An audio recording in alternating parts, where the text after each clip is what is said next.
Saja TV. Ulama katakan nikmat yang paling besar yang dianugerahkan pada umat manusia dalam kategori nikmat yang zahir, yaitu nikmat kesempatan, nikmatnya waktu. Karena waktu ini tidak bisa dibandingkan dengan hal yang lain. Sekalipun kita jadi orang kaya, jadi orang yang kuat, jadi orang yang hebat, tapi kalau sudah tidak ada kesempatan hidup lagi, maka semua yang kita miliki ini tidak bisa kita nikmati. Sehingga waktu ini Allah Subhanahu wa Ta'ala jadikan sebagai alat bersumpah. Wal fajr wal 'asr wal lail wal duha wal nahar. Semua tanda-tanda waktu Allah Subhanahu wa Ta'ala jadikan alat sumpah. Kenapa demikian? Karena waktu adalah anugerah yang paling besar yang diberikan kepada kita sebagai umat manusia.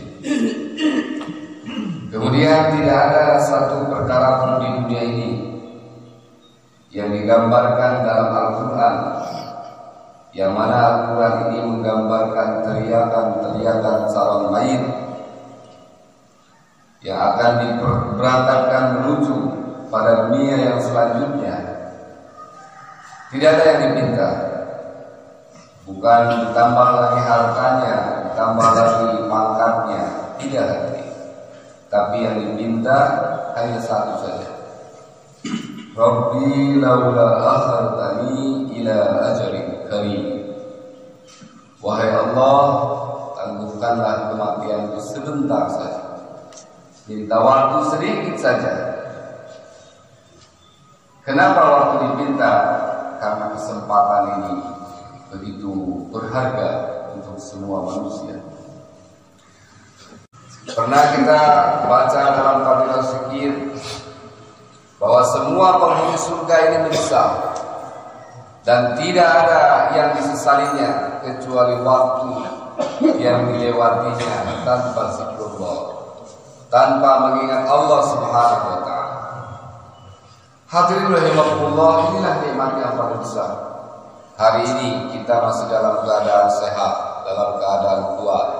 Semua organ tubuh kita dalam keadaan apa yang dikehendaki oleh Allah Subhanahu wa Ta'ala. Kenapa orang kufar masih diberikan kesempatan untuk hidup, bangun dari tidurnya? Kenapa orang ahli maksiat Allah berikan kesempatan? Kenapa orang beriman yang belum sempurna imannya dikasih lagi kesempatan hidup?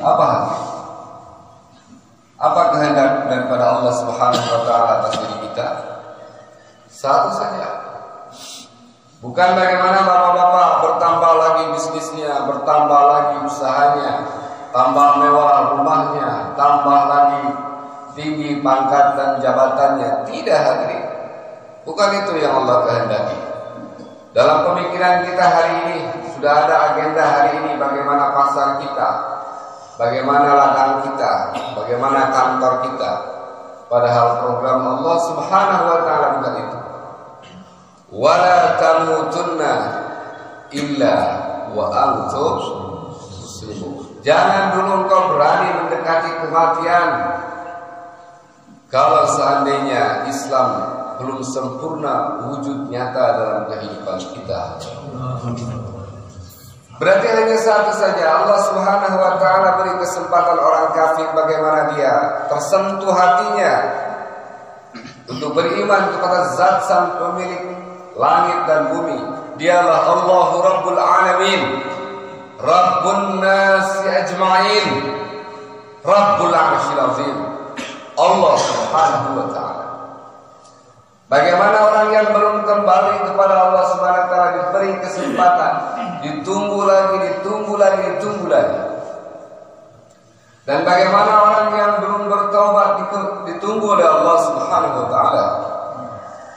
Apalagi sang dai yang sudah kenal dan belum tunaikan nisab. Artinya Allah tunggu kapan kau tingkatkan pengorbanan. Diharapkan Agama sangat berhajat atas diri kita. Lihatlah bagaimana keadaan. Ini bukan pembicaraan basa-basi. Kondisi diri kita, keluarga kita, tetangga kita, dan umat yang ada di sekitar kita. Allah tunggu. Mata masih dibuka oleh Allah SWT. Telinga Allah SWT masih aktifkan. Kemudian, fa'aina tadhhabun? Hendak kemanakah kalian? Apa yang kalian tunggu? Alasan apakah yang membuat kalian tangguhkan tugas yang maha akbar, yang maha besar? Dan apalagi yang menjadi kemuliaan umatmu? Karena mereka berhak dan diberikan izin untuk mengendarai kendaraan para anbiya alaihi wassalatu wassalam, yang mana umat sebelumnya tidak diberikan kesempatan.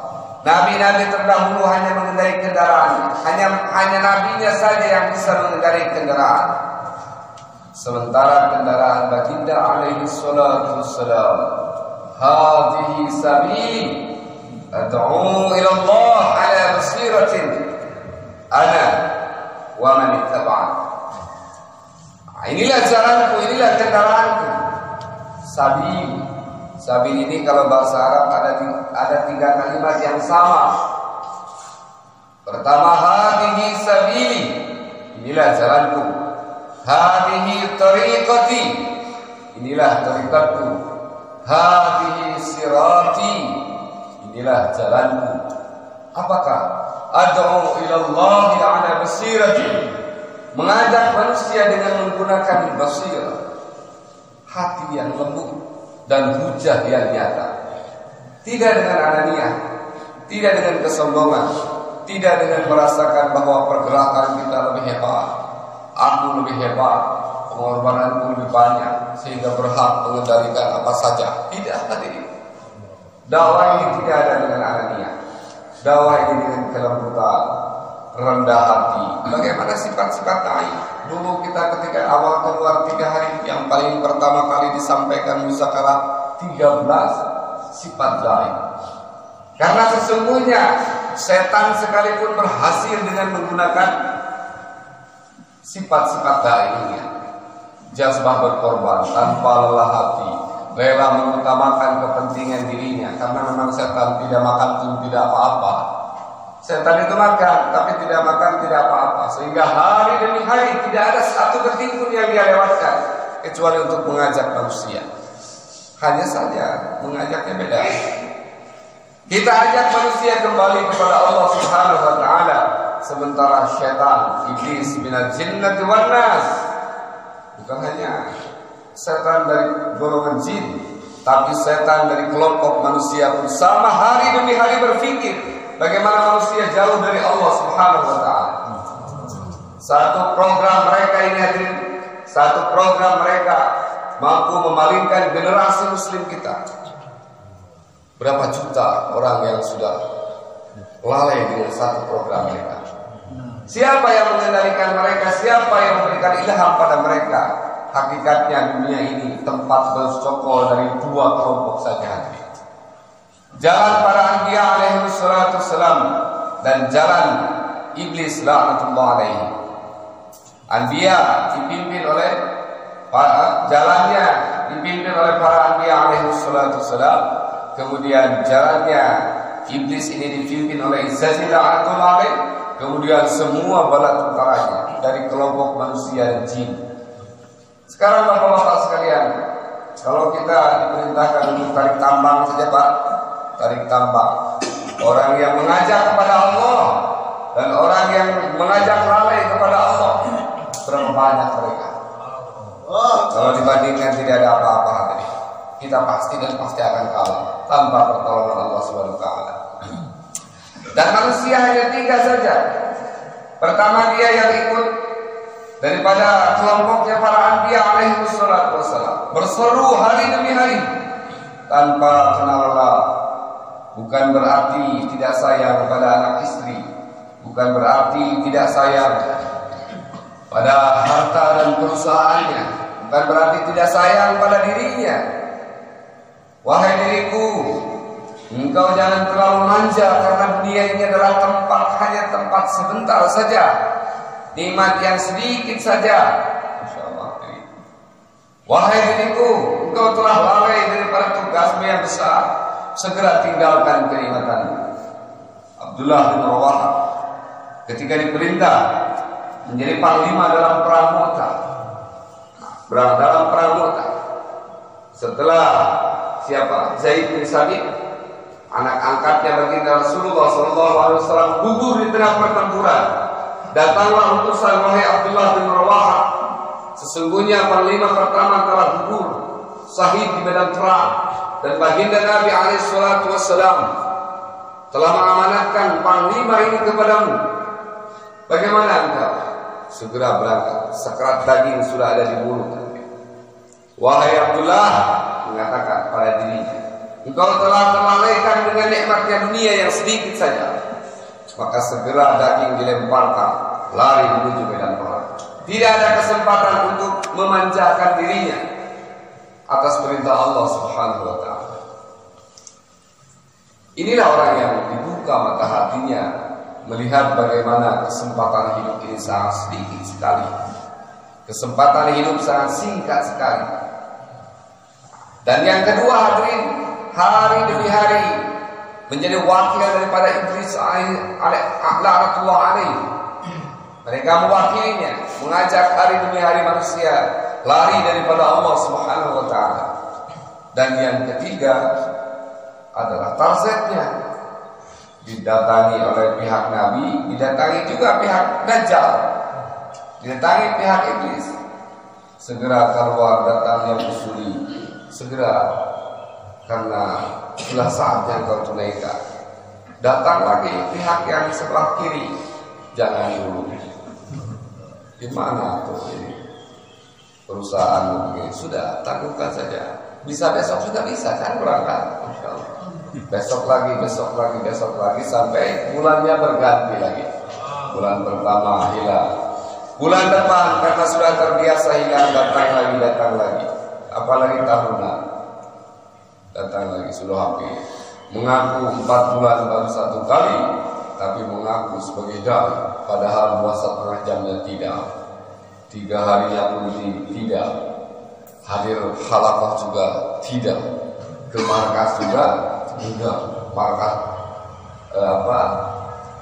nisab tahunan juga tidak, hanya bermodalkan jenggot yang panjang, baju yang panjang, saya seorang dai.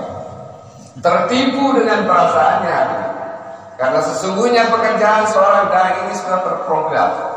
Masyayikh telah berikan faida faragta fansab. Selesai dari satu amal, berpindah pada amal yang lain, sehingga berikrar kepada Allah Subhanahu wa ta'ala, sesungguhnya aku infakkan 10% saja, sebagaimana kehendak baginda Nabi alaihi salatu wassalam atas umatnya. Pekerjaan seorang dai ini berbeda dengan pekerjaan hanya abid saja. Dia sudah punya kerja, kantornya sudah ada, yaitu mesin, waktunya sudah ditentukan, cara kerjanya sudah jelas. Gerak, menggerakkan dan mendatangkan jamaah, gerak, jadi pribumi, jadi ansor. Ketika datang jamaah pada masjidnya sepenuhnya, waktunya tersita seakan-akan dia keluar dari hati. Untuk jadi apa? Untuk jadi ansor, dalil. Kemudian ketika datang dia jadi muhajir yang baik, siap diarahkan kemana saja, bagaimana saja. Karena seorang dai ini sudah menyerahkan dan mengimpakkan daripada hawa nafsunya, mengimpakkan kehendak dirinya hanya untuk kepentingan Allah dan Rasulnya. Bapak hadirin rahimakumullah, inilah maksud tujuan kita berkumpul dengan banyak orang, sengaja disediakan waktunya dalam istimewa ini, sehingga para masyayikh kita berkehendak kita kenalkan pada orang-orang yang belum mengetahuinya, belum memahaminya, sampaikan bahwa kerja ini adalah kerja yang dijadikan kerja untuk seluruh umat manusia. Orang-orang yang telah sukses hadirin, mereka yang telah sukses dalam menggunakan waktu yang sesingkat-singkatnya tetapi hasil yang begitu maksimal, hanya 23 tahun saja mereka kerja, bahkan lebih sedikit lagi 11 tahun mereka kerja, menerpa dirinya, menerpa hatinya, sampai Allah Subhanahu wa ta'ala terima menjadi orang-orang yang terbaik. Setiap nama sudah mendapatkan salam langsung dari Allah Subhanahu wa ta'ala. Siapakah mereka? Mereka adalah sahabat baginda Nabi alaihi salatu wassalam, minal muhajirin wal ansar. Mereka yang telah sukses hari. Mereka yang telah sampai pada tarzat kehidupannya, wala tamutunna illa wa antum muslimun. Ketika siapa Abu Darda radhiyallahu anhu ketika meninggal, ketika syakaratul maut datang, apa yang disampaikannya? Aku menangis bukan karena menangisi karena aku akan tinggalkan dunia, tapi aku menangis jangan-jangan Allah tidak ridho atas kehidupanku ketika aku sudah mau berpulang menghadapinya. Itu saja hadirin, hari demi hari yang dipikir oleh para sahabat, orang-orang yang beriman sempurna, sebagaimana para pedagang, sebagaimana para petani, hari demi hari berpikir bagaimana labanya bertambah, panennya juga menghasilkan panen yang tambah banyak lagi. Sementara orang beriman, dai-dai Allah Subhanahu wa ta'ala, para pengusaha-pengusaha agama, apa yang dipikirkan hari demi hari ini? Apa yang mengisi pemikirannya? Apa yang menyibukkannya? Apa yang membuat matanya basah? Apa yang membuat bibirnya ini keluh? Apa yang membuat dia tunduk di hadapan Allah Subhanahu wa ta'ala? Ketika tertidur di bawah menara, di atas sajadah dia menangis. Apa yang ditangisinya? Apa yang ditangisi oleh para dai? Apa yang dikehendaki oleh dai? Sehingga dia susah untuk tersenyum, susah untuk bergembira. Apa yang dipikirkannya? Apa yang menjadi beban pemikirannya? Satu saja yang dipikirkan. Apa yang dipikirkan? 0,0% yang dipikirkan oleh Nabi ada dalam pemikirannya. Apa yang menjadi kerisauan Nabi? 0,0% saja Allah anugerahkan pikirnya. Pecah kepala kita, pecah kepala para dai-dai Allah Subhanahu wa ta'ala. Tidak ada waktu untuk begini begitu, apalagi menambah ini, menambah itu. Karena sesungguhnya Allah Subhanahu wa ta'ala telah sampaikan kabar gembira kepada kita ketika kita utamakan akhirat. Apa yang kita inginkan berupa dunia akan datang dengan sendirinya dalam keadaan hina. Sehingga mereka tidak berpikir, tetapi itu semua datang dari berbagai arah atas keberkahan Allah Subhanahu wa ta'ala. Tetapi kalau kita tidak ada bedanya dengan mereka, hari demi hari kita pikirkan, dalam doa juga berpikir itu. Kerja tidak musyawarah karena kesibukan masalah itu saja ya, jangan dunia. Berpikirnya itu, sibuknya, ininya dan itunya, semua yang dirisaukannya itu saja. Tidak ada beda dengan mereka. Apa yang membedakan kita? Jangan-jangan kita ada di pihak yang minimal, pihak yang di tengah, yang ditarget. Ditarget pihak iblis, ditarget dua pihak Nabi, ditarget lagi. Karena kita sudah mengaku merasa sudah, akhirnya kita merasa ada di pihak sebelah sini, pada hakikatnya kita sudah ada di sebelah kiri. Semoga yang berbicara dihindarkan dari perkara ini dan bapak-bapak sekalian, saudara-saudara kita semua, jangan sampai ada ini ya. Karena pertama kali senjata yang paling dahsyat yang digunakan oleh para iblis laknatul alaihi, yaitu bagaimana membisikkan satu rasa pada hatinya, nanti atau sudah. Kalau kita baca Al-Kabair, Bapak Ibu ya, ada kitab Al-Kabair. Kabair itu nama-nama dosa besar. Urutan pertama syirik, mensekutukan Allah SWT.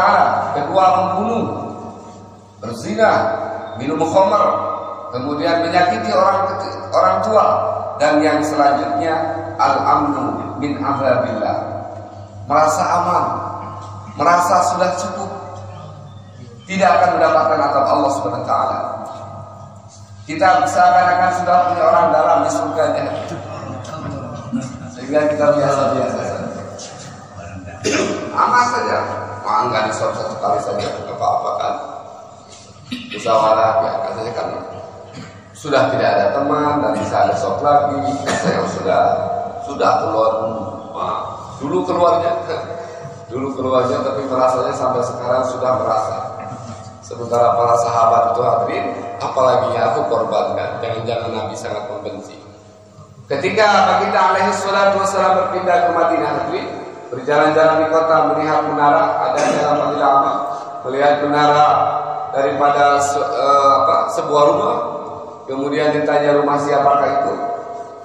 Nabi dengan keadaan bermuram durja mukanya. Terdengar kabarnya bahwa Nabi ini tidak suka melihat meneranya. Langsung berangkat, langsung dihancurkan rata dengan tanah. Aku tidak senang apabila sesuatu yang dibenci Nabi ada pada diri. Dihancurkan. Bapak hadirin rahimakumullah yang sama-sama mengharap ridho Allah Subhanahu wa taala. Kembali sekali lagi, diulang lagi, diingatkan lagi, tujuan kita berkumpul hanya satu saja, bagaimana kita fikir, bagaimana kita usahakan perkara itu. Hadir dalam diri kita, hadir dalam pemikiran kita. Gambaran para sahabat radhiyallahu anhum ajmain, kenapa mereka mampu mengamalkan agama secara sempurna. Sampel agama, sampel iman, sampel amal, sampel kehidupan, sampel akhlak, itu mereka, yaitu para sahabat radhiyallahu anhum ajmain. Allah Subhanahu wa taala firmankan, "Afaman syarahallahu sadrahu lil Islam, fa huwa 'ala nurin min rabbih, fa wailul lil qasiyati qulubuhum min dzikrillah." Mafhumnya, orang yang akan mampu mengamalkan seluruh daripada perintah Allah Subhanahu wa taala adalah orang yang tersimpan dalam hatinya nurul iman, nurul hidayah, fa huwa 'ala nurin min rabbih. Sehingga nurnya ini menimbulkan sifat-sifat yang mulia. Nur yang tersimpan dalam hatinya menerangi daripada semua anggota tubuhnya, sehingga menciptakan sifat-sifat mahmudah, sifat yang terpuji. Semua sifat-sifat yang baik akan hadir dalam tubuhnya, hadir dalam kehidupannya apabila nur ini tersimpan dalam hatinya. Nur apakah? Bukan nur hayati, tapi nurul iman, nurul hidayah, nurul hidayah, cahaya hidayah. Dalam hati terhujam, Allah anugerahkan nur ini hadirin, semua berubah, tiba-tiba berubah. Sebagaimana kita hadir tersimpan uang dalam kantong kita hadirin, semua kehidupan berubah. Sandalnya saja berubah, yang tadinya biasa-biasa saja berubah jadi sandal mahal. HP-nya sedikit berubah jadi Android. Kenapa? Karena punya uangnya. Kalau uang datang pada kantong kita ini berubahlah secara zahir. Tapi kalau nurul hidayah hadir dalam hati seseorang yang berubah secara sifat nurani, ruhnya akan berubah. Maka para ulama kita bukan hanya 6 sifat, tapi ini rangkaian sifat-sifat mahmudah yang hadir dalam setiap diri para sahabat radhiyallahu anhum ajmain. Dan ini adalah menggambarkan petanya atau sketsa daripada agama Islam yang Allah turunkan, inna dina indallahil Islam. 6 rangkaian saja. Pertama, terhujam dalam dirinya kalimatul iman, lidahnya hari demi hari basah dengan mengucapkan satu kalimat yang besar, kalimatul haq, kalimatul thayyibah, la ilaha illallah. Ulama mengatakan ini satrul iman. Ada juga yang mengatakan sarful iman. Kita madhab Asy'ariyah, pengikut Imam Hasan al-Asy'ari, mengatakan bahwa mengucapkan la ilaha illallah ini adalah sarful iman, syarat iman.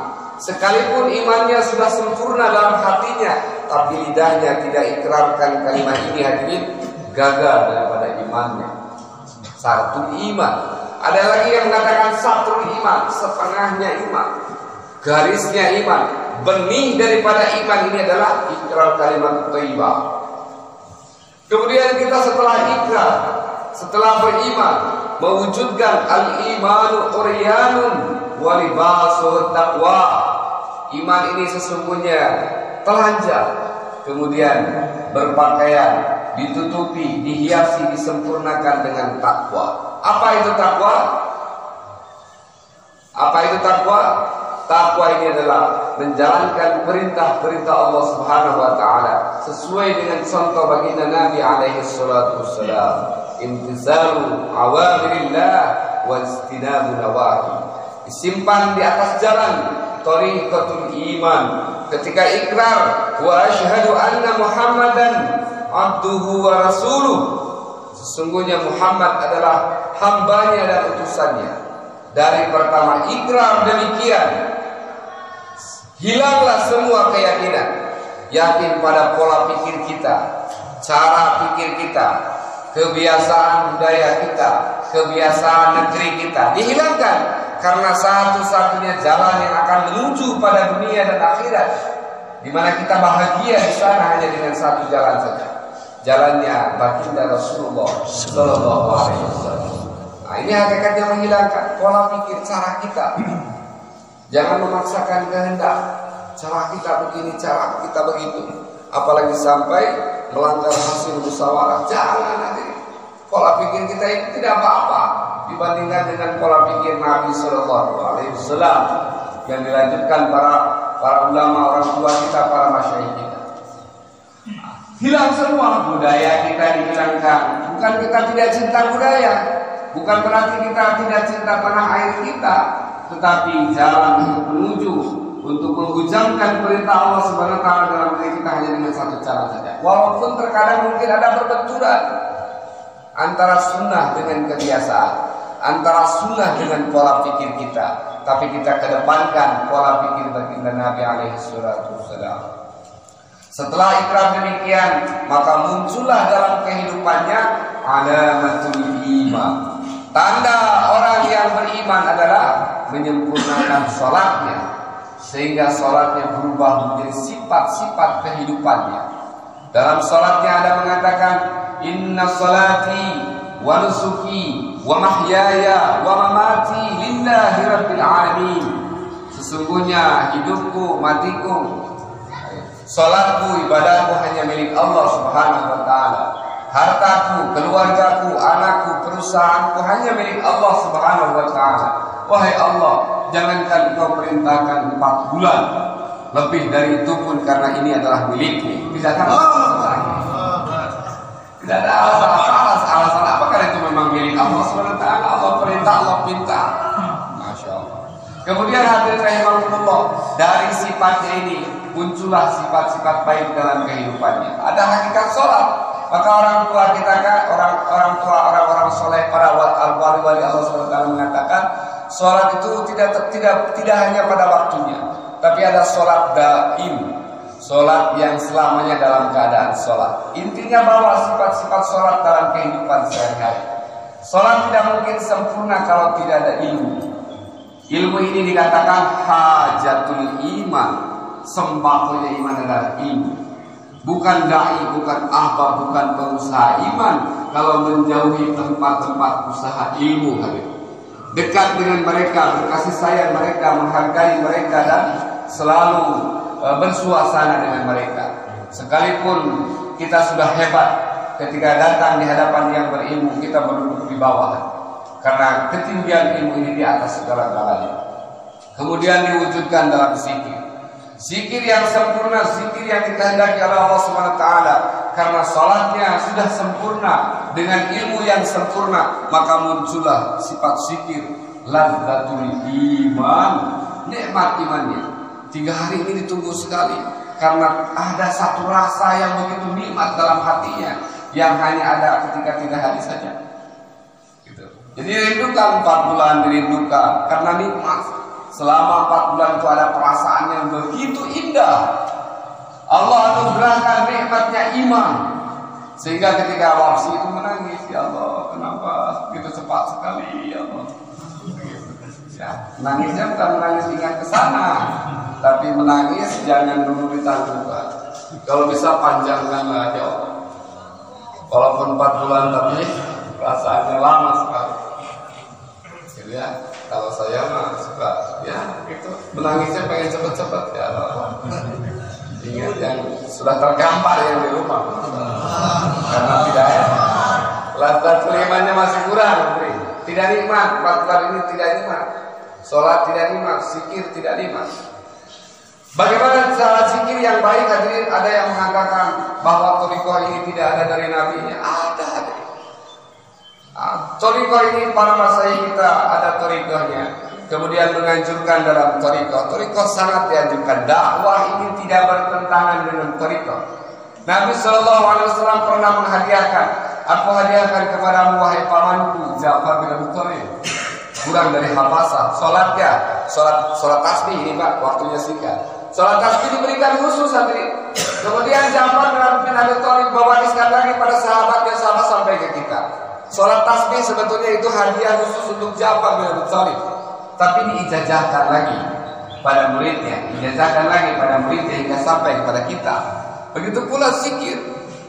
Ada satu amalan khusus yang diberikan pada Abu Bakar Siddiq radhiyallahu anhu, kemudian diijazahkan pada muridnya, sampailah kepada kita. Qadiriyah, Naksabandiyah. Tidak ada bertentangan dengan mereka. Kita sangat membutuhkan mereka. 4 hal yang harus kita dekati ahli zikir dengan thariqah. Masya Allah. Kalau kita berpisah menganggap kita ini berbeda jalan, bagaimana? Kita bertentangan dengan mereka. Kita itu satu jalan dengan mereka. Kita perlu mereka perlu kita. Orang yang kenal dakwah orang yang ahli thariqah belum kenal dakwah belum sempurna juga. Orang yang sudah dakwah belum thariqah tidak sempurna juga. Karena di dalamnya ada zikir wal ibadah. Apabila sudah seperti ini hadirin, dakwahnya sudah istiqamah, ilmunya sudah sampai pada hakikatnya walaupun tidak banyak, tapi sampai pada hakikatnya. Apa hakikat ilmu? Innama yakhsyallaha min ibadihi ulama. Bertambah rasa takut kepada Allah SWT. Kemudian sudah muncul ladzatul iman, maka hasil dan buahnya hadirin akan datang samratul iman. Buah dari iman ini adalah akhlak yang baik. Kalau kita dakwah sudah dengan akhlak yang baik, tidak usah target banyak-banyak, tidak usah dengan muka yang begitu kencang seperti target mau perang, tidak usah. Cukup kunu mislana. Jadilah kalian seperti kami.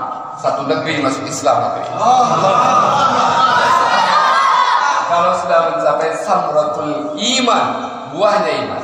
Coba kita pikirkan Pak, kalau kita tawarkan pada saudara-saudara kita, rasakan bahwa buah apel ini enak sekali. Wah, masa? Kita foto, kita suapi. Enak tidak Pak? Mau tidak orang-orang itu? Jangankan harus gratis, beli pun mau. Karena memang sudah terasa buahnya. Kalau kita hari ini tawarkan, Pak, ini enak sekali, tapi ini bijinya saja, tanam saja dulu Pak. Sudah tanam lama begini begitu, baru Bapak nih Pak. Orang itu maunya bakal ada yang mau, cuma kebanyakannya tidak mau. Harus nanam dulu, harus begini dulu, harus begitu dulu. Seperti itulah kita. Kita berikan, tawarkan pada saudara-saudara kita. Lihat ya, ini agama yang bagus sekali, enak sekali, bagus sekali. Tapi Bapak harus tanam dulu, karena tidak ada contoh.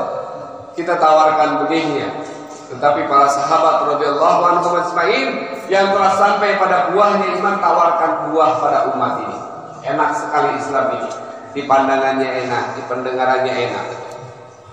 Dan iman yang seperti ini hadirin, yaitu haqiqatul iman, yang sudah sampai pada hakikat iman. Orang yang paling ma'rifat itu adalah orang yang sudah semakin ikhlas dalam hatinya. Khalisan mukhlisan. Man qala la ilaha illallah khalisan mukhlisan dakhala jannah. Dan tidak ada cara yang lain. Kalau kita sudah punya benih iman ini hadirin, bagaimana supaya menjadi buah? Kalau tempat saya tomat ya, ada pertanian palawija. Tomat ini dikasih kita benihnya, bagaimana supaya mau tumbuh jadi tomat hadirin? Jangan lenggang tanggung, tinggalkan TV, tinggalkan kopi, tinggalkan duduk di kursi. Kita harus berani siap bermujahadah. Harta yang ada pada diri kita segera korbankan pada semua keperluan pertanian. bermujahadah, dipanasi, kemudian kepanasan, kedinginan, tangan pun rusak, kaki pun rusak, segala tanam.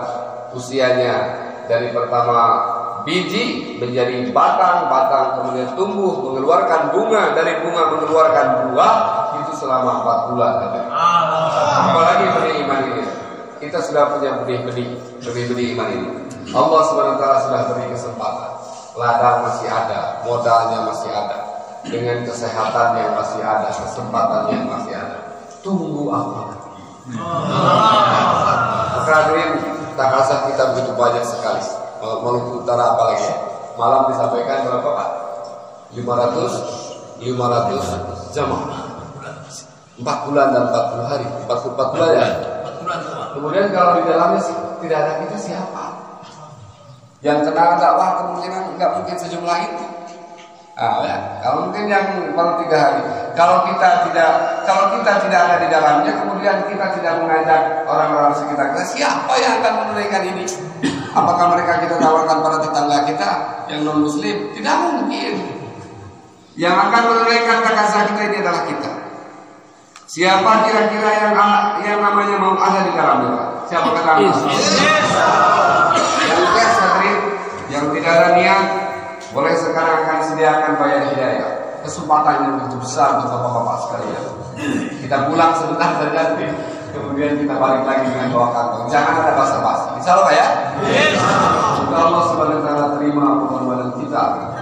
Bapak-bapak ada niat, anak asam yang kuat, yang mungkin masih lama ditangguhkan niatnya, boleh dipercepat Pak. Karena tidak ada yang menjamin usia bapak sampai ke sana. Tidak. Matahari terbit besok itu pasti. Tapi kalau bapak masih terbuka mata besok hari itu tidak ada yang pasti. Tidak ada yang menjamin kita masih bisa hidup Pak. Apalagi sampai bulan depan, tahun depan. Ya, atas kita. Sudah cukup? Mungkin bapak-bapak sekalian sebentar lagi kita akan menyaksikan saudara-saudara kita yang memang akan dikeluarkan bayar hidayah 4 bulan, 40 hari. Nah, kalau kita mau pulang, mau kemana? Apalagi yang belum tahun ini menyaksikan orang-orang bayar hidayah, kita pulang. Kira-kira menurut Allah SWT apa Pak? Kalau malaikat menyaksikan kita ini, bagaimana mengatakan? Kamu ini, gitu. Sudah tahun ini sekali, sudah tidak bisa lagi kami menyaksikan bayar hidayah, pulang. Niat ya, insya Allah. Kalau seandainya memang nafsu kita masih kuat sehingga harus berat ini berat itu, mungkin yang niat yang lebih panjang kita pendekkan, lebih singkat lagi lah. Semoga Allah beri kepahaman khususnya orang yang berbicara. Yang bicara ini tidak lebih baik dari bapak-bapak yang mendengarkan. Nah, karena yang berbicara, yang mendengarkan sama-sama belajar. Dunia ini tempat belajar, semuanya belajar. Tidak ada yang lebih baik di sisi Allah Subhanahu wa taala. Inna akramakum indallahi atqakum. Barangkali bapak lebih takwa, bapak lebih mulia di hadapan Allah Subhanahu wa taala. Dan saya memohon ampun kepada Allah Subhanahu wa taala apabila ada perkataan, karena perkataan ini nanti akan dihisab oleh Allah Subhanahu wa taala. Perkataan yang tidak sesuai dengan kehendak Allah dan kehendak Rasulnya, Allah ampuni. Dan bapak-bapak yang mendengarkan, karena satu kalamullah bapak-bapak ingkari, wa man a'rada an dzikri fa inna lahu ma'isyatan dhanka. Tafsir ini ya satu ayat. Tafsir ini seluruh Al-Qur'an ini tafsir. Ketika bapak-bapak ingkar daripada tafsir ini hadirin, di dunianya saja sudah matarat hadirin. Wa man a'rada an dzikri fa inna lahu ma'isyatan dhanka. Barang siapa yang berpaling daripada zikirku Al-Qur'an, tafsirku, berpaling dari sana, fa inna lahu ma'isyatan dhanka. Sesungguhnya pada mereka kehidupan yang sempit, masalah malah bertambah lagi. Tidak akan selesai masalah, karena ini masalah yang paling besar. Maka semoga Allah ampuni dan semoga Allah beri kekuatan, tambah hidayah, tambah taufik. Akhir dari Allah, apa yang benar dari Allah Subhanahu wa taala, yang salahnya dari kebodohan sang pembicara, kekeliruan sang pembicara. Sekali lagi mohon ampun kepada Allah Subhanahu wa taala.